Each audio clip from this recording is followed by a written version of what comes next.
So, Sophie, what have you been called too much of? Can you list it for me? So I've been called too quiet, but then more recently I've also been called the opposite. So people have said that I've overshared and I speak about myself and my experiences too much, which is the complete opposite. Yeah. So both when I've been in the workplace and when I've been at school, people have said that I don't speak my mind enough, that I'm too quiet and I should make myself the centre of attention more. And then on the flip side of that, recently people have said that I've shared too much about my bad personal experiences, and I shouldn't talk about my relationships, and I'm just sharing intimate things about myself which I shouldn't be speaking about in public. So some people that have said it have been friends and family members. I've had friends being uncomfortable with stories that I've shared because it sort of involves them somehow, because they knew me when it was happening at the time and they felt kind of tied to it, or somehow like in some small way like culpable within the story. I've had family members, I think for example my mum is quite uncomfortable with like the level of open that I am on social media, and she's aware that like her friends can see that, and I think there's, in a way, she's like a little bit embarrassed about it. She hasn't said it, but she said things that have like suggested that. So there's that stuff, and then also I've just had a lot of strangers telling me that I shouldn't be saying certain things online when haven't said anything like, you know, offensive. And I'm always trying to do things like for general good, but I've had people track me down and say, I think what you're doing is wrong, or you shouldn't be saying this, or you're wrong about like why things happen to you, and this is actually why it happened, and just like explaining to me why I'm wrong and I shouldn't be speaking. I think it's taken quite a lot for me to be open about the things that I speak about, and those people telling me that I shouldn't be is just like an added layer of me doubting it within myself and thinking, should I still be keeping these things a secret? Which is just not helpful, because I know that it's not something I should be keeping quiet about, but I have those days where I kind of like, the doubt takes over, and them just adding to that voice which is already in my head is just so unhelpful. It hasn't stopped me in general from sharing my stories, because at the end of all of it, I know that what I'm doing is not only helpful for other people, and I've like seen the evidence of that from people telling me so, but it's been massively helpful for me as well. It's been kind of like a version of therapy, and that like speaking to other people about it, I have to do a bit of thought before that, so I'm kind of processing it, but also it makes me more sort of relaxed about the whole thing, and like it takes the shame away having sharing that story. And mostly like most of the reaction is good. I complain about a lot about like the bad reaction, but like on the whole people's reaction has been really good, and that's so good for me as like a survivor who kept it secret for so long because I was scared about people's reactions. So you know, when people have good reactions, it's so nice, and it's so like sort of healing, and in general, despite all the bad stuff, that is like way more positive and massively outweighs anything bad that someone could say.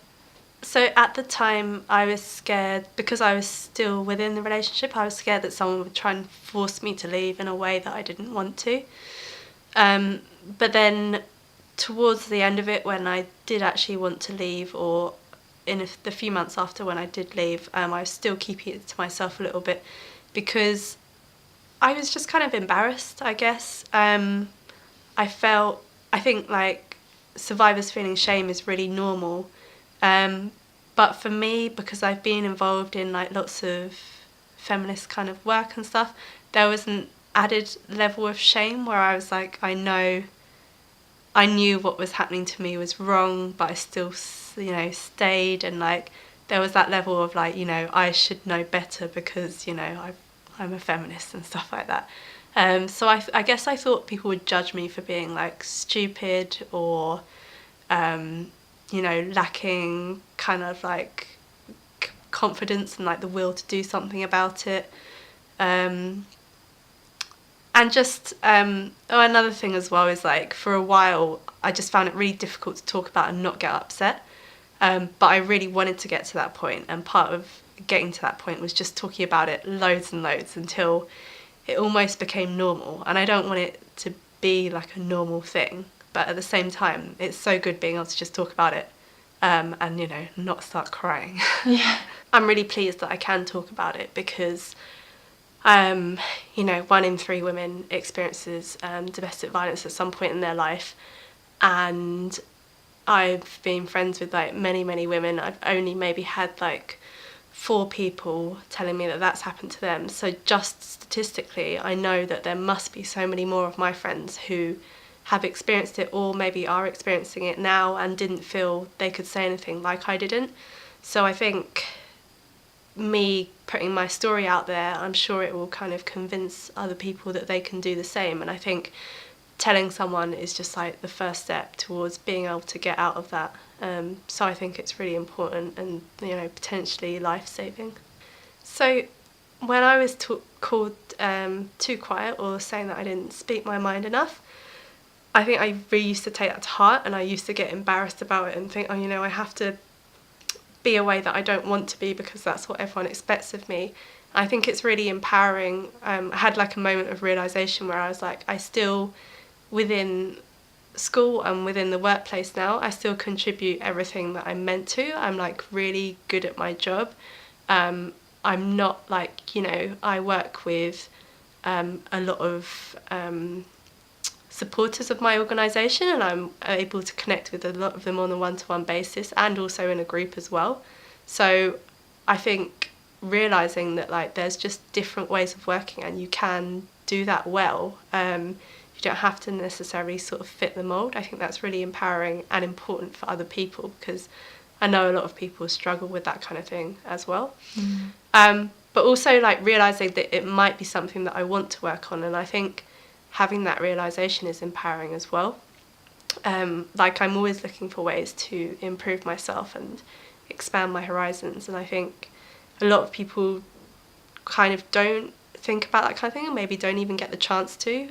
So I think it's powerful realising like that, you know, there's things that I want to maybe not necessarily improve but think about or change, and I think there's like a real power in that. And then in terms of talking too much about my personal experiences of my relationship and stuff, I definitely think that's been a massive like empowering thing for me. It's been so empowering to sort of have my story and turn it into something good and sort of own the narrative around it as well. You know, tell it within my own terms and kind of like not listen to everyone who's said negative things about it.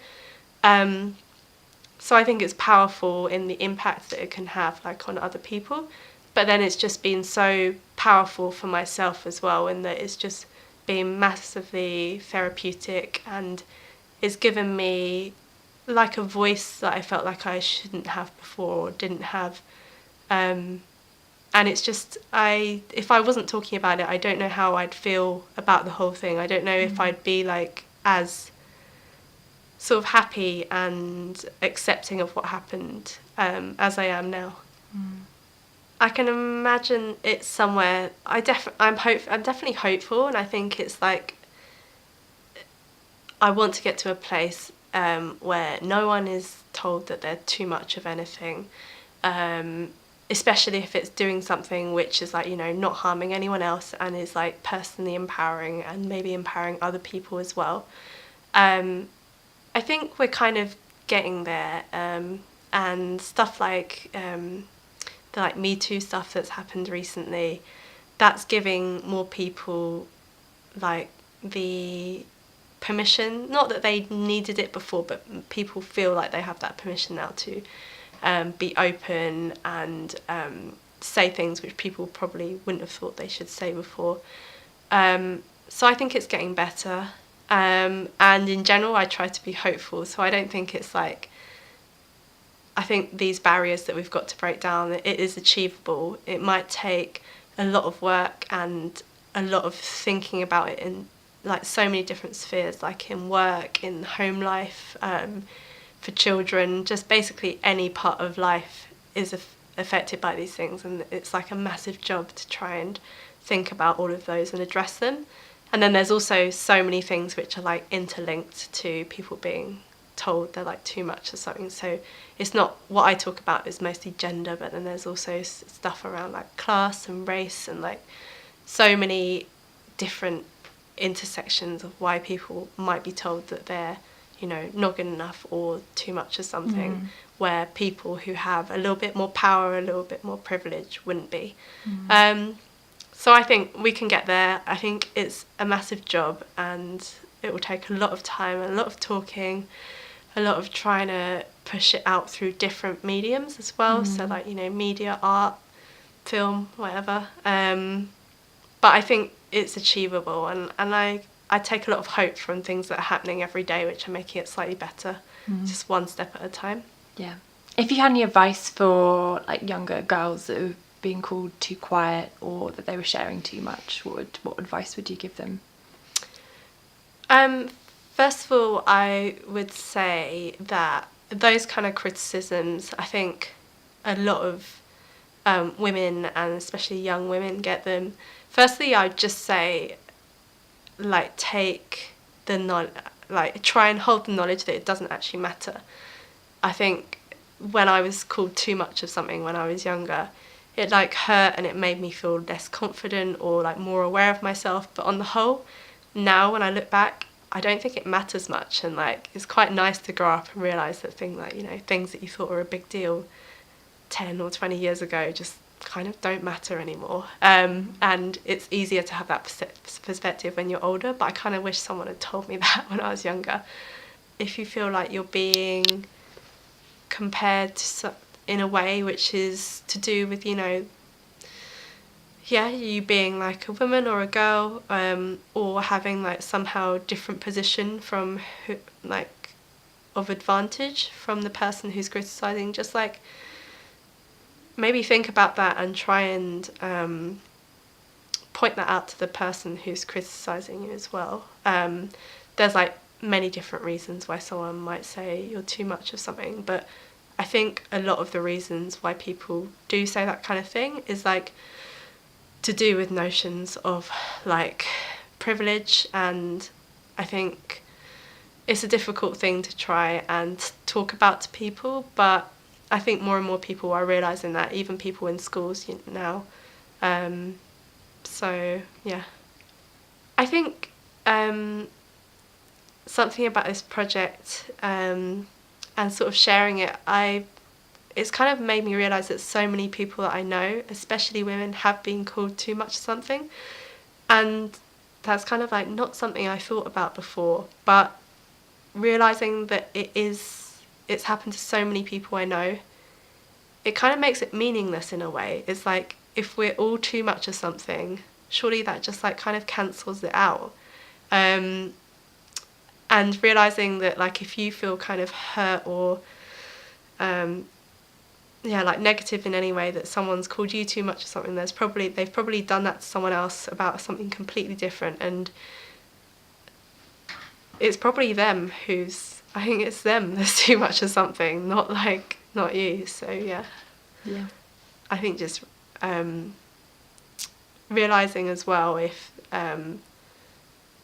it's not something that you feel in yourself, then that person pointing out, I don't know why they would like feel it more than you. And yeah, just taking confidence in like, so many people are called too much of something when actually that's just like part of their personality and like probably part of like the beauty of who they are, and just to like own that.